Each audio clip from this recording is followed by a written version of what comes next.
Tinham grupos com 4, 5 genins, que eram comandados por um único chunin, e tinham grupos que eram gigantescos, como grandíssimos exércitos.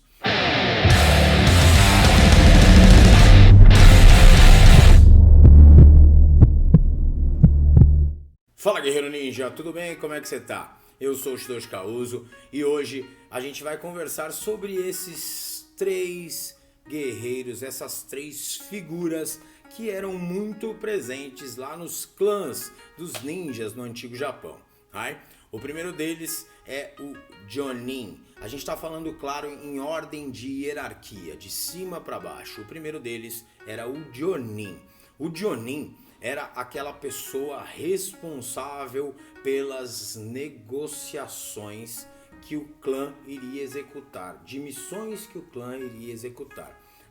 Então o Jonin, ele ia lá negociar com o Daimyo, obviamente falava sobre valores e tudo mais, como ia ser, discutia essa estratégia, discutia sobre essa missão para ver se realmente valia a pena ele colocar o clã dele em jogo por essa missão.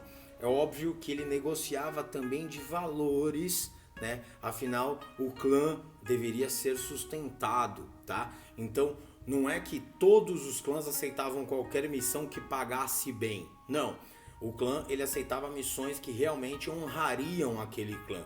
Porém, óbvio que tinha um valor naquilo e esse valor servia para que o clã continuasse forte, continuasse podendo crescer, tá? O Jonin, além de ele negociar com os Daimyo e depois levar essa missão até o Chunin, ele também arquitetava, pensava, escrevia como essa missão deveria ser executada. Uma curiosidade muito legal sobre o Jonin é de que dentro dos clãs ninja, e haviam clãs de vários tamanhos, dentro dos clãs ninja, normalmente ninguém, a não ser os Chunin, sabia quem era o Jonin, tá? Jonin quer dizer nada mais, nada menos do que ninja de alto nível. Jonin é o ninja de alto nível. Claro, normalmente eles também eram ninjas mais velhos, aqueles ninjas que já passaram por N missões, até que chegou um determinado momento de que ele se tornou um Jonin e começou a comandar um determinado clã. E depois a gente tem o Chunin. O Chunin era o responsável pela execução da missão.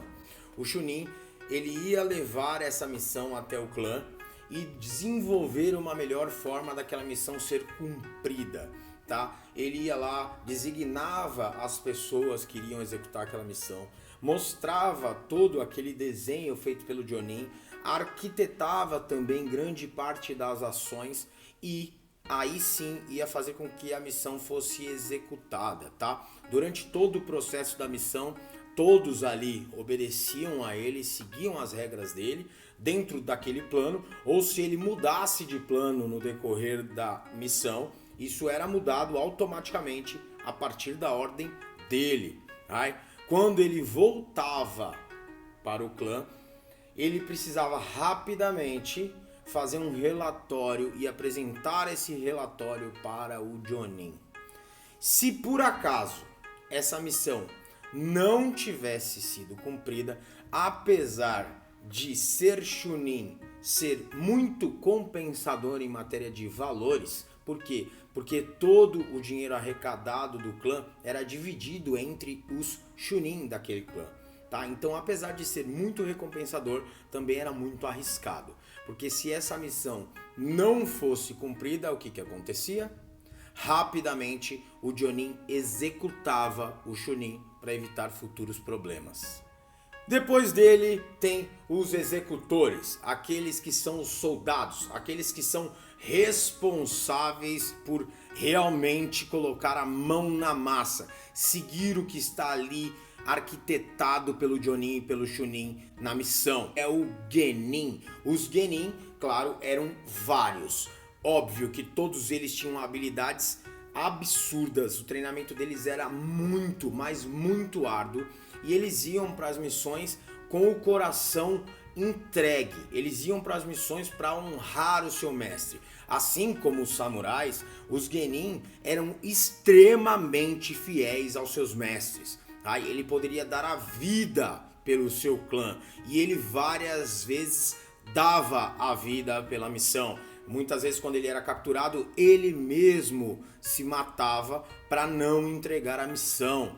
Tá? Por quê? Porque claro que quem capturava esse genin queria saber quem havia mandado esse genin para lá e torturava o genin. Então os genins, os ninjas, começaram a desenvolver técnicas de suicídio. Justamente levavam venenos com eles, várias formas de suicídio, para que se ele fosse capturado, ele poder acabar com a própria vida e não entregar a missão. E aí ele morreria de uma forma honrada. Tá?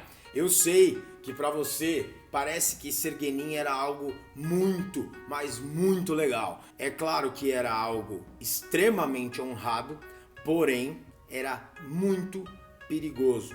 Só para vocês terem uma ideia, a maioria dos genin não viviam nem até os 50 anos de idade. Então o genin várias vezes, mesmo dedicando toda a vida dele nas guerras, muitas vezes ele não voltava do campo de batalha.